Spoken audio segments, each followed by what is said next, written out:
Hi everyone, welcome back to a new video. In this video, I'll be testing this phone right here. This right here is a Huawei Ascend Y330. This phone was released in March of 2014 and it used to cost around $75. It is powered by a MediaTek MT6572 and a Mali 400 GPU. It has 4GB of storage, 512MB of RAM, a 3.15 megapixel camera and a 4-inch 480x800 TFT display. All of it is powered by a 1500 mAh battery. Let's find out what this almost decade-old budget phone can still do today.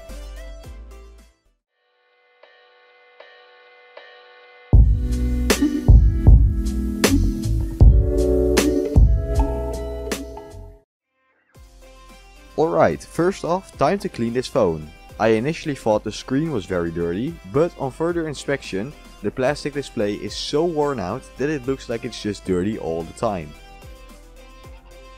Let's set up this phone. The setup was very straightforward and very quickly I was launched into the Android 4.2.2 that this phone runs. On first inspection, it doesn't look like there's that much Huawei branded bloatware. Most of the pre-installed apps are just basic Google apps. Then I went on to installing apps.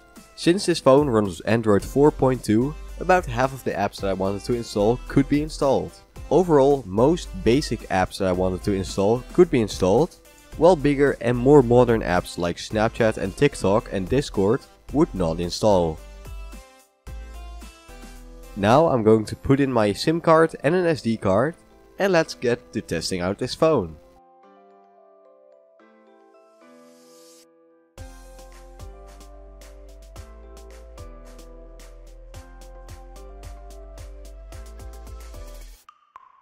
Let's start off by using WhatsApp.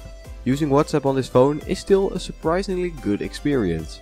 I did run into some hiccups when trying to send emojis or photos, and I could not make a picture using WhatsApp built-in camera. But overall, if you just want to send some basic text messages, it's still quite usable. Sadly, I could not get any other social media apps installed except for Instagram. But Instagram did not work, giving me this weird error when launching the app. Moving right on to YouTube, the YouTube app did not work anymore and neither did the website. The website tried showing the desktop version of YouTube and browsing was very slow and I could also not get any videos to load. So I had to test the speaker using the default ringtone. The speaker on this phone is pretty mid-range. It's nothing exceptionally good, but also far from terrible. This is how the speaker sounds.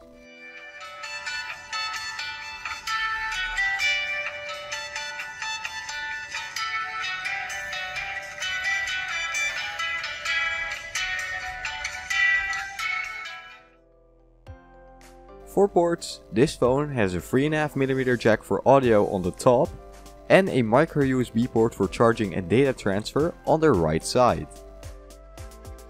Then it was on to testing the microphone. The microphone in this phone is okay. It's nothing to write home about, but it gets the job done. This is how the microphone sounds. Alright, this right here is the microphone review of the Huawei Ascend Y330. I have no idea where the microphone is situated on this phone. The recording software looks pretty decent overall, and I'm curious as to how it sounds. Now it's time to review the camera. This phone has a single 3.15 megapixel camera on the back, and as always I will be comparing it to my main phone, a Samsung Galaxy S21. Starting off with the first picture, in this close-up the phone could not seem to focus on the AirPods, focusing on the background instead. Now in this image with a bright background, this camera starts to show its weakness. The picture seems a bit blurry, but overall it's just too dark. The same goes for the outside picture, it's just a tad too dark and a bit blurry. Testing out video recording, this phone actually does a bit better. Even though this quality is still pretty bad for 2023 standards, it's pretty decent for 2014, back when this phone was launched. Moving outside, this photo of some flowers is actually pretty decent for this decade-old budget phone. It's bright enough, and even though the colors are a bit washed out, it still does a good enough job for its price range. Now this photo of some bushes is just pretty bad. The colors are washed out to the point that it seems like everything is turning grey, and the trees in front of the sky have lost all their details. And once again, the outside recording turned out pretty okay. So overall, for pictures this camera is bad, but when it was released the video recording was actually quite decent for its price range. Then I went on to testing some music playback. This phone managed to connect to my AirPods Pro without any issues, and even though Spotify is unsupported on this version of Android, YouTube Music works just fine, and you can of course always just use the default music player. Overall, listening to music was a pretty good experience, and it's for sure usable as a small little music player. Now, time to run performance test. In performance test, this phone got a score of 4236 in the CPU test, a score of 1551 in the memory test, a score of 1747 and 604 in the 2D and 3D graphic tests, and an overall score of 1746, which puts this phone in between the HTC Evo 3D and the Samsung Galaxy Nexus. Testing out some games, I could not manage to install any graphical intense titles, so I was limited to simple 2D games like 2048.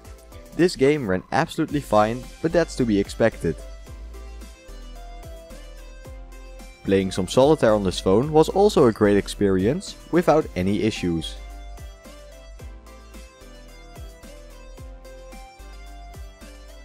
Testing out a bit more demanding game, Slither.io, was still pretty much playable, so if you want to play some light 2D titles on this phone, it's definitely still usable for that use case.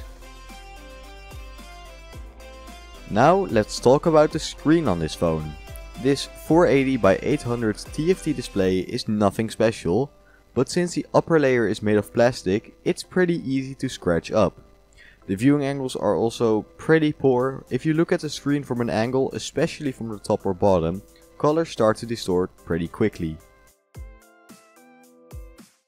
The battery in this phone has held up surprisingly well. Almost a decade after it was made, the battery still easily lasts 4 hours of screen on time, so the overall battery life is pretty good in my opinion. And with that, this review comes to an end. Now, what do I think of this phone? Well, in my opinion, this phone is barely usable anymore in 2023. Even though there are still some apps it can run, most apps that will run lag quite a lot. The camera is pretty bad, and according to reviews I found online, it was bad even in 2014, and it lacks a front-facing camera. Yes, it's still usable for basic tasks like calling, texting and some music listening, but since you can get much better performing phones in this price range that this phone usually goes for online, I would not recommend this one. A personal usability issue that I had with this phone was the software that it runs. I don't like using Emotion UI. It looks like a cheap clone of iOS and I can't get used to the lack of an app screen, but since that is a personal preference, I did not take that into account for my final opinion, since the OS itself does run quite smooth, so it's not its biggest issue. And with that, this video comes to an end. Thanks so much for watching, comment, like, subscribe, and I'll see you guys next time. Goodbye!